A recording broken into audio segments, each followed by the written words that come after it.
How's it going, everyone? The Salamander Man here, and this video will be discussing aquatic plants. While I have mentioned a brief list of plants that can be used in the care guides that I put out, I want to take the opportunity to go into a little more depth in this video.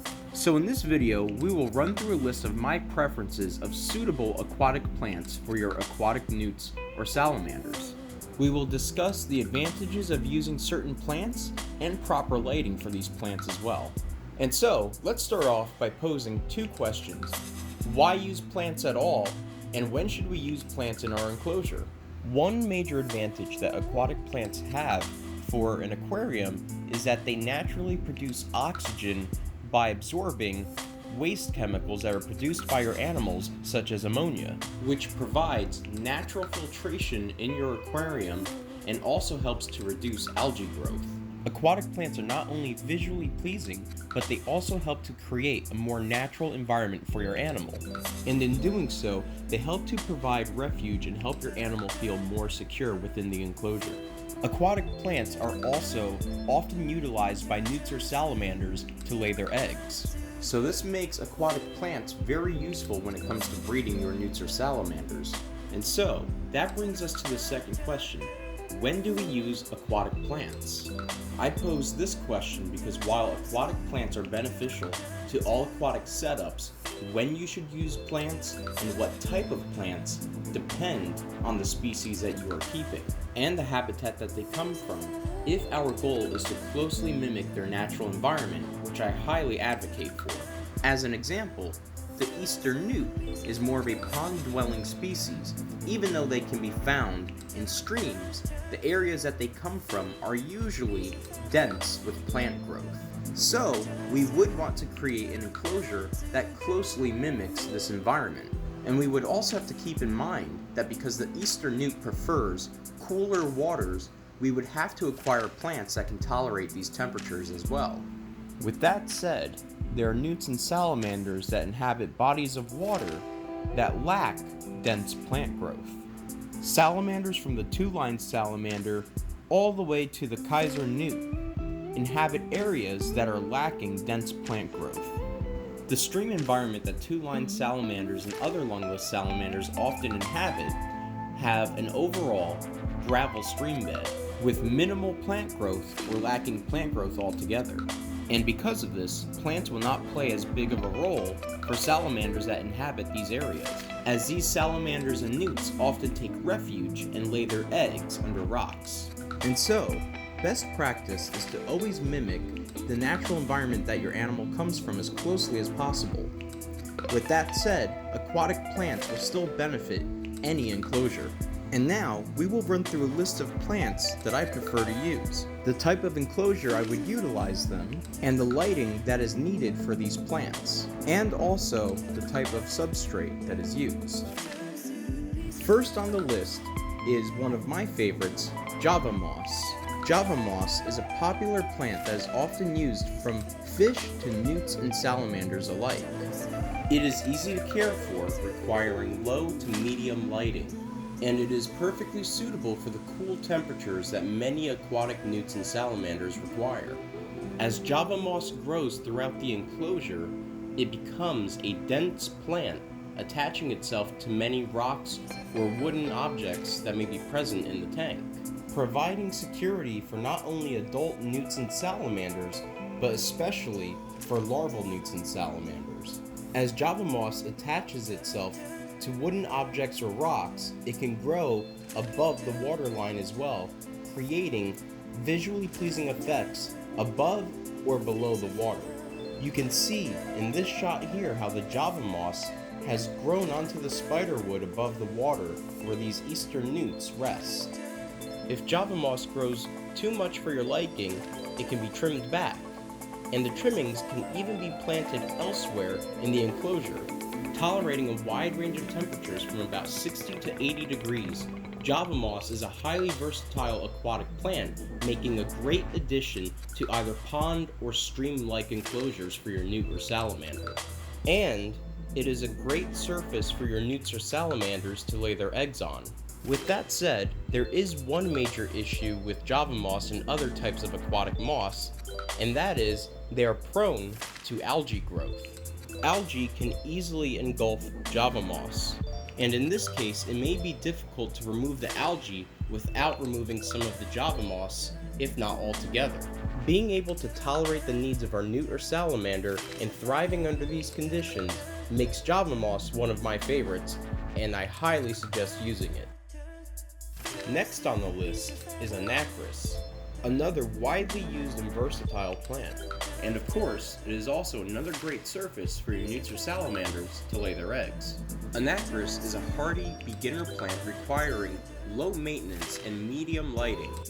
Although, if too little light is used, this plant could start to die off. With that said, this plant can grow to great lengths, over a foot tall, making it a great background plant. It is also perfectly suitable for the temperatures that many newts and salamanders require. Anacharis also grows whether it is planted in substrate or left to float. Due to how dense and how tall this plant grows, I would highly recommend using this plant for a pond-like enclosure, where salamanders and newts that prefer little to no current can rest amongst the dense, tall stems of the floating anacharis. And propagating this plant is quite simple, requiring only the replanting of the trimmings, which is great for low budgets, as purchasing plants can become quite expensive. And so, due to being able to thrive under the conditions that our newts or salamanders demand, and how easy it is to care for and propagate this plant, anacharis is another aquatic plant that I highly recommend using. Next on the list, another one of my favorites, is a plant commonly called Crystalwort. This plant is also a very easy plant to care for, sporting a vivid green coloration, and it is also a nice alternative to Java moss, and in my case, I happen to use both this plant and Java moss together. Thriving in temperatures from about 60 to a little over 80 degrees, this plant will make a great addition to any aquatic newt or salamander enclosure. The thin green offshoots of this plant can attach itself to objects as Crystalwort grows. However, this plant can also grow free floating, and if proper moderate lighting is used, this plant will have a rapid growth rate, making it somewhat of a high maintenance plant. With that said, planting Crystalwort in the enclosure can be a bit tricky. Tying this plant down is key here, as this plant will otherwise float at the surface. And this also may be a matter of personal preference. If tied down, this plant can make a great carpet plant. Otherwise, as it grows at the surface, this can be another plant that is utilized for your newts or salamanders to rest at the surface of the water.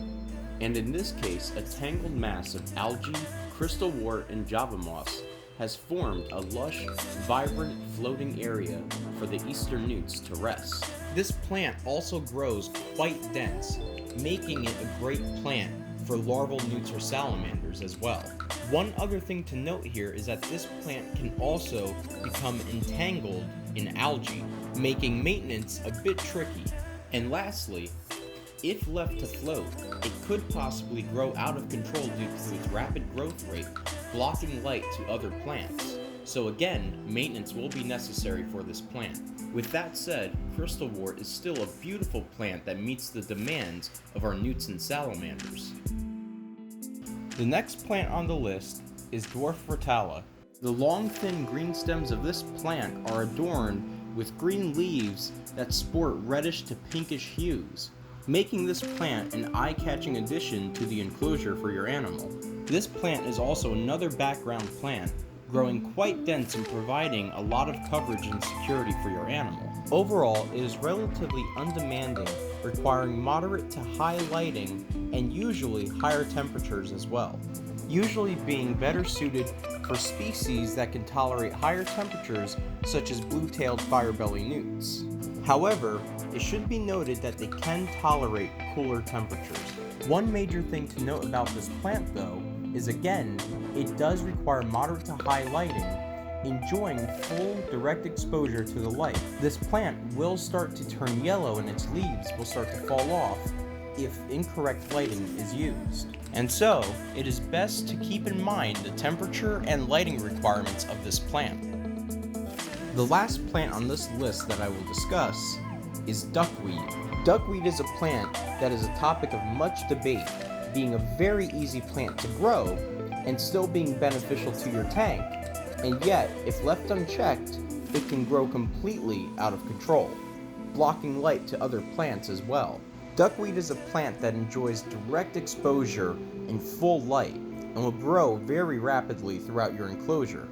Due to the rapid growth rate of duckweed, high maintenance will be required to prevent it from overtaking your whole enclosure. And due to the tiny size of this plant and the fact that it floats at the top of the water, duckweed cannot be used as a surface for your newts or salamanders to lay their eggs. With that said, duckweed, in my experience, is usually a little more trouble than it's worth. While it still has beneficial properties like other plants, duckweed is one plant that I personally do not recommend using. Next, we are going to talk about substrate for your plants. So at this point, let's assume that you've picked out some plants that you like and you want to use them for your enclosure. We have to keep in mind that we have to use appropriate substrate that our newts and salamanders demand, something that they cannot choke on, and something that will not cause impaction. Sand may be one substrate that comes to mind. However, as appropriate as sand may be for newts and salamanders, sand does not contain necessary nutrients for the plants, and also, sand can compact on the roots of the aquatic plants, causing them to rot. And so, I use nutrient-rich aquatic soil. It can be safely used with your newts and salamanders, and it is beneficial to your plant's growth. There are many different brands of aquatic soil available for purchase. They can be purchased online, or depending on where you live, at your local pet shop. There are a few things to note here, however. Aquatic soil can often be quite expensive, so it is not meant for a low budget. Another thing to note here is that aquatic soil can easily be stirred up during tank maintenance. As mentioned before, because aquatic soil is not meant for a low budget, we can use other alternatives. If we choose to use sand, then we should select plants that don't necessarily need to be planted into the substrate, like anacharis that can grow free-floating. And if this is the case and we are using free-floating plants like anacharis or java moss, a bare-bottom tank without a substrate can be utilized as well. However, no matter the situation, proper lighting is always a must. And now, the last topic in this video to discuss, and perhaps one of the most important, is lighting. Lighting is another critical factor to your plant's growth. And with many different types of lighting out there, it can be tricky to choose the right type of lighting for your plant. And fortunately, for those of us in the newt and salamander hobby, newts and salamanders don't rely on special lighting, so we are only choosing lighting for the plants. In my case, due to the placement of my enclosure, I am able to utilize natural exposure to the sunlight to help create a more lush and dense plant growth in my tank. In my opinion, natural sunlight is one of the best sources of light that you can utilize. However, due to strong lighting from the source, you are prone to algae growth. With that said, utilizing natural sunlight may not always be possible, so we're going to start breaking down the different types of lights that you can use for your plants. First, we'll talk about light spectrum and what this means for your plants and how they grow. The light spectrum consists of visible colors perceived by the human eye, and plants utilize some of these colors during photosynthesis. Red light is mostly used by plants, followed by blue light. And so, with this knowledge, in my opinion, one of the best things we can do is obtain an LED light that has customizable color output. Some LED lights allow you to customize the color output of the spectrum from the light, allowing you to tweak the reds, blues, greens, etc.